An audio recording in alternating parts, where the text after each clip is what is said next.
گومانی چوارەمیان بەردەوام ئەڵێن پەرلەمان شورایە، ئەڵێن پەرلەمان شورای ئیسلامی. طبعا کوفر لەمە گەورەتر نییە قسە، هەتا هەندێک لە سەرە گومڕەکانیان هێنێت حەقە سوورەی شورا بکرێ بە سوورەتی پەرلەمان لە قورئانە، یعنی ئەویش دەستکاری قورئانیش بکە.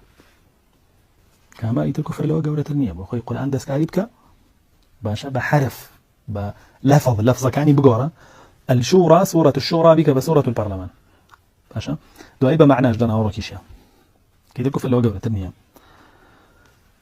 و ئەو پەڕی هەڵبەستنی درۆیە و دانیا پاڵ شریعەتی ئیسلام و خوای پەروەردگارە کە ئەو کوفرێکی زۆر صریحە.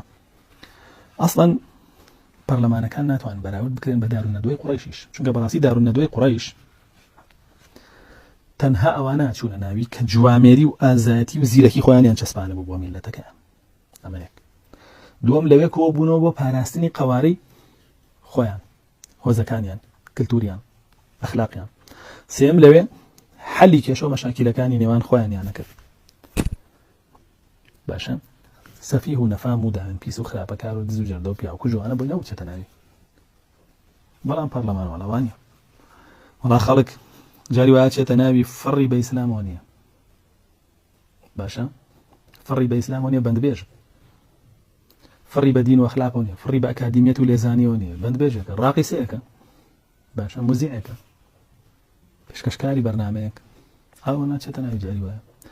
مەشروب خۆرە چێتە ناوی، دزە چێتە ناوی، دوای پیا کوژە چێتە ناوی، تیا بەش. بۆیە بەڕاستی هێشتا دارونەدووە باشترە لەو. ئەنجا بابێ بزانین مەجلیسی شورا چییە. مەجلیسی شورا بۆ خۆی یەکێکە لە حکمە ئیسلامیەکە، حکمێکی شەرعی ئیسلامیە خوای پەروەردگار داهڕشتووە. ئەی پەرلەمان چییە؟ پەرلەمان حکمی یەهود و نەسارایە. خۆیان ئەڵێن حکمی گەلە، حکمی خوا نییە. دووەمیان لە مەجلیسی شورایە حاکم هەر خوایە، حاکم هەر خوایە جەلە جەلالوه. لە پەرلەمانە زۆرینەیە خوا نییە. سێمیان شورا لەو بابەتانە ئەکۆڵێتەوە کە دەقی ڕاستەوخۆی لەسەر نییە، ئیجتیهادیە، ئیجماع و کۆتەنگی لەسەر نییە، ئیجتیهادیە. یعنی و بابەتانی نە قورئانێک لای کردوتەوە بە ڕاستەوخۆی، نە حەدیثێک لای کردوتەوە بە ڕاستەوخۆی، نە کۆتەنگی زانایانێک لای کردوتەوە بە ڕاستەوخۆی. ئەمان دێن ئەو بابەتانە ئەهێنن بزانن بەنا ڕاستەوخۆی لەژێر چ دەقێکا جێبێتەوە، لەژێر چ حکمێکا جێبێتەوە، خەنە ژێری. ئەمە شورا لە دەقە ئیجتیهادیەکانە کارەکە و بەپێی قەواعید و یاساکانی شەرع لە شەرع خۆی دانادا. بەڵام پەرلەمان خۆی یاسادانێ، خۆی تەشریعدانێ، خۆی حکمدانێ، حکمی خوا هەر ناخوێنێتەوە، حسابی بۆ ناکە. خاڵی سێم ئەوانەیەش نە شورا، ئەهلی حەل و عەقدن. ئەهلی حەل و عەقدیشی تر ئەوانن کە بە بەڕێز و شکۆ و قسە ڕۆشت و دەمسپی خەڵکی ناسراون، ئەوانن کە زانای گەورە گەورە و بەڕێز و پایە بەرزن، و ئەوانن کە بە ئازایەتی و چاپوکی ناسراون، ئەمانە کۆ بنەوە بۆ حکمدان لەسەر ئەو بابەتانە و تاوتوێکردنیان بەپێی ئیجتیهادی زاناکانیان. بەڵام ئەوانەی کە ئاچنە ناو پەرلەمانەوە وەکو وتمان جاری وایە پڕە لە خەڵکی فاسید و بەدڕەوشت و پیاکوژ و دز و بەندبێژ و چی و چی، ئەوانە هەمووی تێچ. خاڵی پێنجەم شورا خەلیفە هەڵیەبژێرێ، خەلیفەی ئیمانداران، فلانە کەس و فلانە کەس و فلانە زانا و فلانە عالم و فلانە تێکۆشەرمەوێ بۆ ناو مەجلیسەکەم، بۆی پرسوڕایان پێ بکەم. بەڵام پەرلەمان کی هەڵیەبژێرێ؟ کافر هەڵیەبژێرێ، مسلمان هەڵیەبژێرێ. کافر و مسلمان تیا یەکسانە لە هەڵبژاردنێ، کە شورا ئیلا بە خەلیفەی ئەمیری ئیمانداران هەڵیبژێرێ. کافر و مسلمان تیا یەکسانە، داوێن پیس و داوێن پاک تیا یەکسانە، دز و دەسپاک تیا یەکسانە، پیاکوژ و پیاخراپ تیا یەکسانە لەگەڵ پیا چاکە.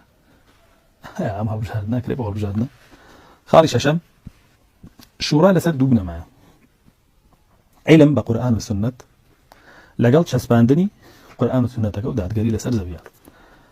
بەڵام پەرلەمان لەسەر تەعەسسوب و تەحەززوبە، دەمارگیری بۆ حیزب و بۆ گروپ و بۆ تاقم و فێرقە لەسەرەوە بنیاندراوە. خاڵی حەوتەم شورا خەڵکی وابەستە ئەکا بەو حکمەوەی کە پەسەندە و ڕاجیحە بەپێی شەریعەت، ئەڵێ ئەوە حکومەکەیەتی بەجێبەجێکردن خەڵکە. بەڵام پەرلەمان یا دیموکراتیەکان خەڵکی وابەستەکەن بە حکمی زۆرینەوە، ئەگەر قیازەوەترین حکمیش بێ، بۆ نمونە بڵێ با خوشکوبرایەتی مارەکەن، وەکو چۆن لە فەڕەنسا بەڕەسمی لە دوای 18 ساڵ خوشکوبرایەتوان لە مەحکەمە خۆیان مارەکەن. کێ بڕیارەکە؟ یا پەرلەمانی فەڕەنسا. دێ شۆڕە بێتەوە بۆ ێرەش. بۆیە پیسترین قانون زۆری ناتوانێت تەطبیقی کە لە پەرلەمان. خاڵی هەشتەم مەجلیسی شورا ئەندامەکانی کەسیان ناڕۆن خۆیان دەربخەن و بڵێن وەرن و دەنگمان پێبەن و هەڵمان بژێرنەوەوانە. نە، ئەبێ سەلما بن بە کردار و گفتاری خۆیان بە زانست و بە کرداری خۆیان سەلما بن بەڵام ئەندان پەرلەمان بە حملەی انتخابی بە دیعاە و بە هەراوەریە خۆیان لە بژێرە و بە چاوبەست و سحر و پارە و دەمانچە بەخشینەوە چی لەوەی کە دیوانە لە ساڵانی پێشوە.